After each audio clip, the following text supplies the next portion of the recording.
Road బాగు చేయాలి లేదంటే ఎమ్మెల్యేని మండలంలో తిరగనీయం విద్యార్థులకు మద్దతుగా రహీంఖాన్పేట గ్రామంలో ధర్నా చేపట్టిన ఏబీవీపీ నాయకులు అక్కెం నాగరాజు. ఇప్పటికే సోషల్ మీడియాలో అలాగే పలు ప్రింట్ మరియు ఎలక్ట్రానిక్ మీడియాలో ఇల్లంతకుంట మండలంలోని పలు గ్రామాల్లో ఉన్న రహదారుల గురించి వేయడం జరిగింది. కానీ పలువురు ఒక్క మొరం పోసి పోటికల కోసం పోజులు ఇచ్చుడు తప్ప పూర్తిగా రోడ్డు మరమ్మతులు చేయించడం లేదు.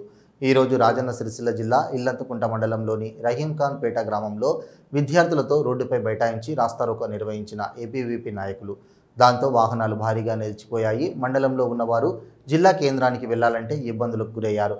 విషయం తెలుసుకొని SI Sircilla Ashok Kumar traffic jam లేకుండా చేశారు. ఈ సందర్భంగా ఏబీవీపీ నాయకులు అక్కెం నాగరాజు మాట్లాడుతూ ఇల్లంతకుంట మండలంలో ఏ గ్రామానికి వెళ్ళినా కూడా రోడ్డు పరిస్థితి ఇలాగే ఉందని, ముఖ్యంగా ఆనందారం గ్రామం నుంచి రహీంఖాన్పేట గ్రామం వరకు రావాలంటే ప్రజలు చాలా ఇబ్బందులకు గురవుతున్నారని, పెద్ద పెద్ద గుంతలు ఏర్పడి రోడ్డు మీద నుంచి వాహనాలు వెళ్లాలంటే భయాందోళనకు వాహనదారులు గురవుతున్నారని, గత కొన్ని రోజుల క్రితం ఆర్టీసీ బస్సు కూడా టైర్లు ఊడిపోవడం జరిగిందని, దాంతో ప్రమాదం తప్పిందని, విద్యార్థులు రోజు మండలంలోని పలు గ్రామాల నుంచి మోడల్ స్కూల్కి ఆటోలో రావడం జరుగుతుంది. కాబట్టి ఇప్పటికైనా నియోజకవర్గ శాసనసభ్యులు డాక్టర్ కవంపల్లి సత్యనారాయణ పట్టించుకొని రోడ్డు పనులు మొదలుపెట్టాలని, మండల ప్రజలకు రహదారులు సరిచేయాలని ఏబీవీపీ తరపున డిమాండ్ చేస్తున్నాం.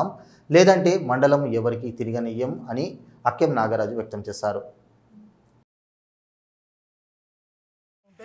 విద్యార్థులు స్వచ్ఛందంగా వచ్చి మాకు మద్దతు తెలపండి, మా రోడ్లు బాగాలేవని చెప్పేసి వాళ్ళే స్వచ్ఛందంగా వచ్చి మమ్మల్ని మా మద్దతు కొడితే మేము విద్యార్థుల కోసం ధర్నా చేయడం జరిగింది. అదేవిధంగా చూసుకున్నట్టయితే ఇన్నాక మొన్న ఆర్టీసీ డిపో వాళ్ళు కూడా బస్సులు బంద్ చేస్తారు, రోడ్లు మంచిగా లేవని చెప్పేసి బస్సులు బంద్ చేశారు. 3 రోజుల క్రితం ఒక బస్సు యొక్క టైర్లు ఊసిపోయినాయి.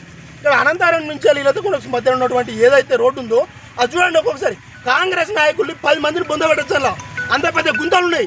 ఇప్పటికైనా సిగ్గు తెచ్చుకో డాక్టర్ కవంపల్లి సత్యనారాయణ గారు, రోడ్లు మంచిగా చేయమని చెప్తా ఉన్నాం. మేము రోడ్లు మంచిగా చేసి విద్యార్థుల భవిష్యత్తులో ఆయన చెప్పండి. ఒక ఆటో కనుక బోల్తా పడ్డదంటే 20-30 మంది విద్యార్థులు చనిపోతారు. దానికి ఎవరో కారణం అని చెప్పేసి మేము ఏబీవీపీ ప్రధానంగా అడుగుతూ ఉంది. మీ ఇప్పటికైనా తెచ్చుకొని రోడ్లు మంచిగా చేయండి. ఏదో విధంగా నారాయణపల్లెకి రోడ్డు లేదు, తెనుగోనిపల్లెకి రోడ్డు లేదు, అనే విధంగా అనేక పల్లెలు వంతల దగ్గర పల్లె అవుతుందో తెనుగోనిపల్లెకి కూడా రోడ్లు లేదు.